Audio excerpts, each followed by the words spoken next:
Vamos ser sinceros. Se você reparar no trânsito hoje, parece que os sedãs simplesmente sumiram. Carros que dominaram o Brasil por décadas, como Corolla, Civic, Siena, Voyage e outros, estão perdendo espaço para um novo queridinho do mercado, os crossovers sendo vendidos como SUVs.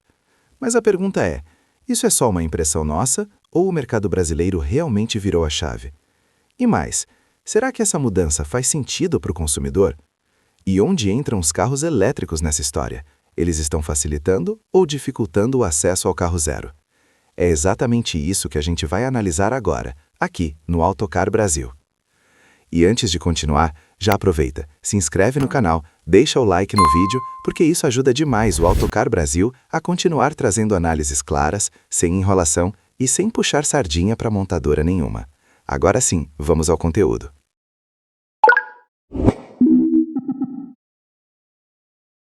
Sedãs dominaram o Brasil. Mas por quê? Durante muitos anos, o sedã foi sinônimo de carro de verdade no Brasil.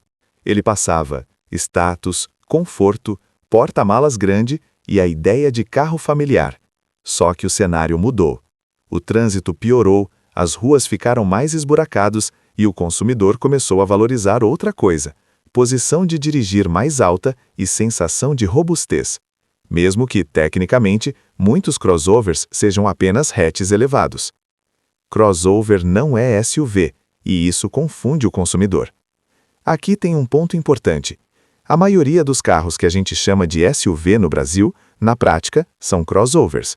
Usam plataforma de carro compacto, motor pequeno, foco total no uso urbano. Mas o nome SUV vende, e vende muito. O consumidor brasileiro compra muito mais pela percepção do que pela ficha técnica.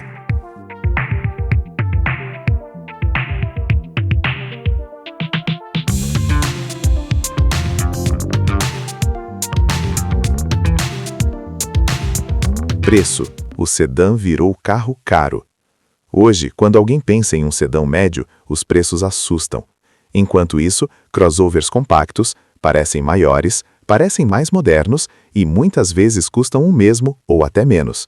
Resultado, o sedã ficou espremido entre compactos baratos e SUVs crossovers mais desejados. Os 5 carros mais vendidos no Brasil. Esse comportamento aparece claramente nas vendas. Hoje, os líderes do mercado brasileiro são majoritariamente hatches e crossovers compactos, ou com nome de SUV para vender mais, mas como explicamos anteriormente, em muitos casos não são SUVs. Sedãs aparecem, mas já não dominam como antes.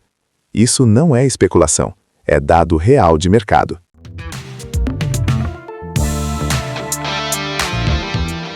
Agora vamos parar de achismo e olhar para o que realmente importa: os números. Quando a gente analisa os carros mais vendidos no Brasil, o comportamento do consumidor fica escancarado. Vamos começar pelos modelos a combustão, que ainda representam o grosso do mercado. Top 5. Carros a combustão mais vendidos no Brasil. Fiat Strada. Líder absoluta de vendas no Brasil. Uma picape compacta. Isso já diz muito. O brasileiro quer utilidade, posição de dirigir mais alta e sensação de robustez, mesmo quando não precisa de uma picape de verdade. Volkswagen Polo. Um hatch compacto, mas com visual mais moderno e postura mais encorpada. Ele ocupa o espaço que antes era de sedãs compactos, como Siena, Voyage e outros que poderiam ser citados. Fiat Argo. Outro hatch no topo do ranking. Prático, urbano, sem pretensão de status, mas alinhado com o uso real do dia a dia. Volkswagen T-Cross. Aqui entra o ponto-chave do vídeo. O SUV compacto mais vendido do Brasil. Não é grande, não é off-road, mas vende a ideia de SUV, e isso basta. Hyundai HB20. Fecha o top 5 reforçando o padrão. Carros compactos, urbanos, versáteis. Repara numa coisa importante. Nenhum sedã aparece entre os 5 mais vendidos. Isso não é coincidência, é comportamento de mercado. E quando a gente olha para os elétricos, o padrão se repete. Agora vem a parte mais interessante. Se os elétricos fossem o futuro diferente, talvez eles estivessem salvando os sedãs, certo? Errado. O ranking dos elétricos segue exatamente a mesma lógica.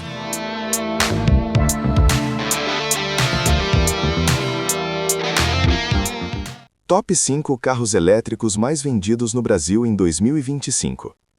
O BYD Dolphin Mini é o carro elétrico mais vendido do Brasil. Em 2025, foram aproximadamente 32.488 unidades vendidas. Ele domina um segmento com folga e virou a principal porta de entrada para o carro elétrico. Na segunda posição aparece o BYD Dolphin, o modelo maior da linha. Foram cerca de 15.237 emplacamentos em 2025. Na terceira posição está o BYD Yuan Pro, um crossover elétrico compacto com mais de 4.700 carros vendidos no ano. Aqui fica claro que o formato de SUV compacto também funciona no mundo elétrico. O quarto lugar fica com o Volvo EX30, um SUV elétrico compacto de proposta mais premium, com cerca de 3.500 unidades vendidas. Ele mostra que existe espaço para elétricos mais sofisticados. Fechando o ranking, aparece o GWM Ora 3. O hatch elétrico da marca chinesa GWM somou aproximadamente 3.238 emplacamentos. Destaque importante: a BYD domina um ranking, com 3 modelos entre os 5 carros elétricos mais vendidos do país. Isso deixa claro quem está liderando hoje a popularização dos veículos elétricos no mercado. De novo, nenhum sedã elétrico no topo. Nem entre os elétricos. O que esse ranking prova? Esse ranking deixa uma coisa muito clara. O problema dos sedãs não é o motor. Não é ser a combustão e nem é ser elétrico. O consumidor brasileiro hoje prioriza carro mais alto, visual robusto, sensação de segurança e versatilidade urbana. E isso vale tanto para carros a combustão quanto para carros elétricos. O mercado não mudou por moda. Mudou por uso, percepção e estratégia.